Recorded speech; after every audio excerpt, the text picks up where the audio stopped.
Uh, but HSBC in a recent report is stating that Indian markets' underperformance might soon be coming to an end. Hormuz, it's back to you with key takeaways. I mean, what is it just a tactical kind of a view here, or are they suggesting a more durable turn?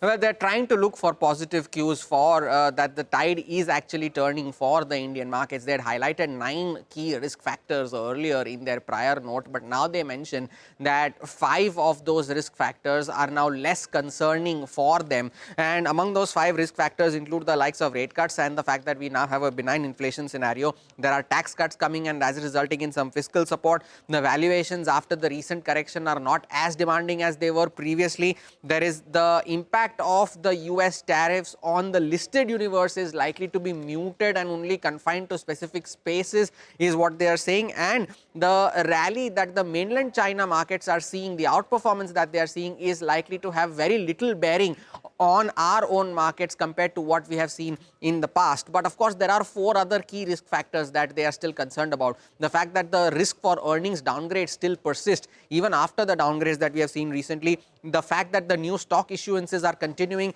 they might end up outpacing the need for demand, which may lead to an equity oversupply. Private capex continues to remain subdued because of the weak demand, and the growth estimates for 2026 continue to face downside risks. Now, for the consumption bit, they mentioned that these tax cuts that are likely to be announced, that could spur consumption in the near term. But for a more sustained revival, they need to see wage growth. And if only there is a sustained revival is when they would see that the growth estimates could face a lesser risk of a downgrade. So as a result of which, they continue to remain neutral on the Indian markets because they find very limited upside for the benchmark indices going forward.